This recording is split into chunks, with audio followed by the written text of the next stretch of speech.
Okay, welcome back to Jorvik 40th anniversary, and we've got Daisy from Wales. You never knew it was a Viking name, and now you do.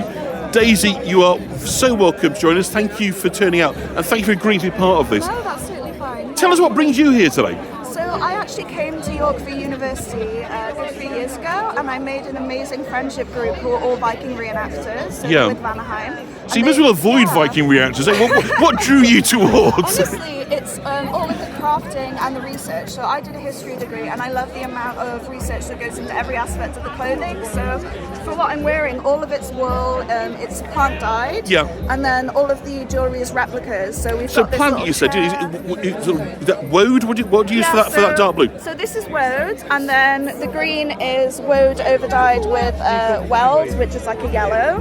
So you can sort of combine them, double dip it basically, and make all these different colours. And I think it's really nice to show all the different colours that the Vikings would have worn. So, probably a dumb question, but often we'll see artefacts that kind of sold and half decomposed. How do you tell about these vibrant colours? How do you know that's replicant? So one thing is, you might want to visit the Jorvik Viking Museum, because they've actually got a massive red stain on the ground, which would have been from madder and dyeing these clothes. I think you say blood.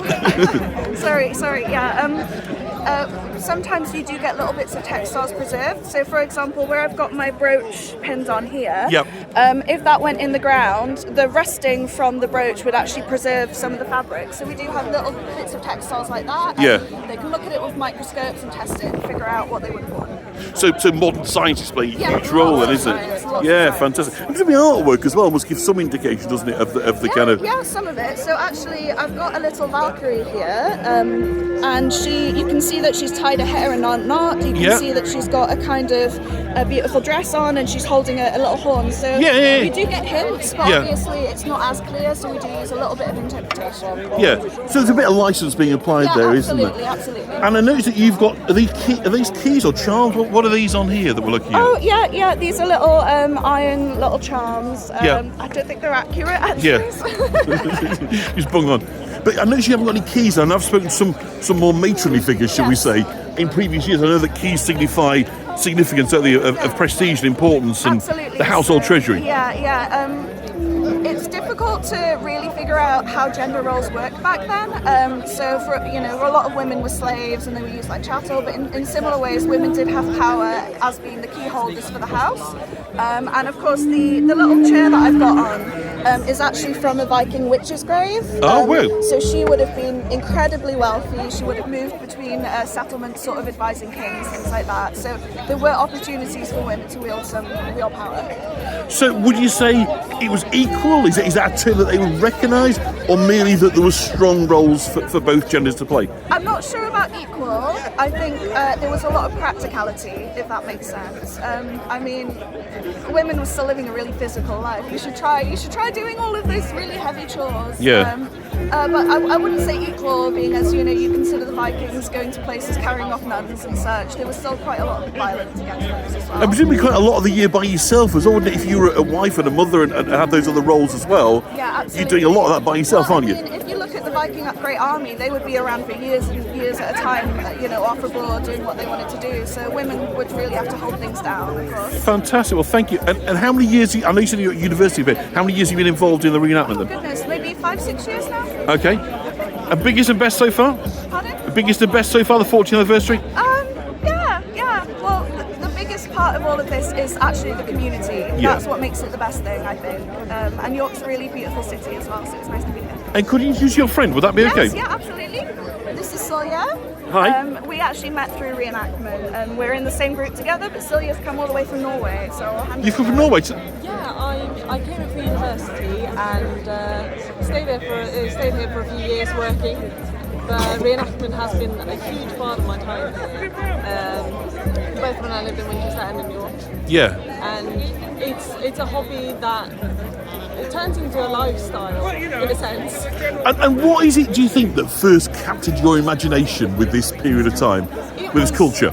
It was how accurate people were in their depictions. It was how they put their soul. It was how they put a soul into their costumes, the trades. It impressed me quite a bit, and how close they are, how close knitted the groups are. Yeah. So they become family in a sense. And obviously you've got an inside track that most haven't got here. You are actually Scandinavian by birth. To what degree would you say those characteristics are still present and correct within people living on the continent today? In Scandinavians today, yeah. Yes. In terms of dress, for example, you do see it a lot in our national dress. We've preserved that quite well. There are trades that we still keep doing, and so I think obviously it's not that big in Norway yet. In Denmark, Viking reenactment specifically is huge. Yeah. In Norway, we are getting there, but England has got it down to a different level. Yeah. And it's very fun to come here and see my own culture so well done. Yeah. Through the eyes of England. Yeah. See, we're a bit down on Svein Forkbeard over here. Has he got much of a national status back home? I think Bluetooth's done quite well for himself, hasn't he, in the last 1,000 years? He's the name you've heard, isn't he? And Blood Axe, one of yours, is one of the roughing you sent over, was it? It is one of them, yeah. Yeah. It's a thing of absolute delight to me that we take absolute pleasure about getting mullered by the Vikings, kind of 900, whatever it is, 1100 years ago. We don't see it as any form of defeat, merely just part of the richness of York's story, which I think is fab. We just see it as part of the kind of richness of York's story that we accommodate these kind of waves of intimidating, scary Scandinavians. Can we just talk a little bit about Yes. the embroidery on your fantastic coat? So the embroidery, I believe, is Oriental. Yep. It's silk brocade. Actually, didn't we? It's actually silk brocade. Yeah. Yeah. It's we found it in Osnabrück and various places. It shows up quite a bit. So is this indicative then of trade with the Orient? Is that what that's through those Eastern Baltic states? Is that kind of right? Fantastic. Well, thank you so much for speaking to us. Absolutely delighted. Welcome to York. And how many years have you done the festival? This festival specifically? Yeah. Oh, about 4 or 5 years. Wow, incredible. Thank you so much. And can we just very, very briefly, if you could, sir, because I'm just loving your hat there, and your yellow and your colour and everything that's kind of going on. And you got a little Thor's hammer there as well. Yeah. Would you quickly introduce yourself, sir? Yes. My name's Ulfa, and I'm a comb maker by trade. Yeah. So I would make combs for people. And what do you use to make a comb with? Made out of antler. Yep. And you cut it up into bits and then assemble it together with pins. And was that pretty hard wearing? Would that last you a good few years? Yeah, they tended to make them so that they would last as long as they could, because it would take about a week and a half to make a comb, and so it obviously was quite a bit of investment for the person. Fantastic. And he does your beards as well, presumably, as well, is it? Yeah, you can do the beards, Yeah. but I'm a bit bald on top, so... Not much of a comb salesman then, are you? Yeah. You're not really standing by your product, I do make other things as well. Yeah. So I've got these ice skates. Oh, okay. Which are... ice skates, right. They're authentic, made from... That's it, come and look at bone. it. Isn't that?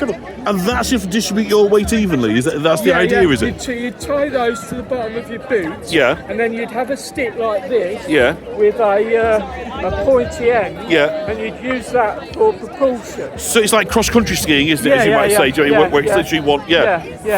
And so that's much older than we realised, huh? Also... Try and hold that, John. Yeah. Is that a fish? Oh, we've got a fish. That's a needle case. Right. And so you remove the head. Yeah. You put the needle inside there and close it. And that would hang from your belt, because they didn't have pockets in Viking times. No. So that's how you'd manage to carry different bits and pieces. You'd have backpacks like this. Isn't that wonderful? Yes. So what, that might be food, it could be, I suppose, supplies, shouldn't it? Yeah, if you were going out hunting, you'd want somewhere to put the things that you've killed, or for gathering herbs and things for cooking. Yeah. So can I ask, what got you involved and interested in the Viking Age? Well, what I was really impressed by the Vikings when I was growing up as a teenager, because they were so adventurous, and they were the ultimate rebel in a sense. So that was what got me into it, and then I came to York and I saw the Jorvik festival and saw all these people walking around in armour and stuff. Yeah. And nobody was batting That happens an all year eyelid. round. It's just Yeah. And we I- celebrate it today. Yeah, I thought, well, you know, I would really like to get involved in this. So, yeah, I've been doing it since 2019. Amazing. Thank you so much for chatting to us today. Yeah, Thank you. no problem. Bye bye.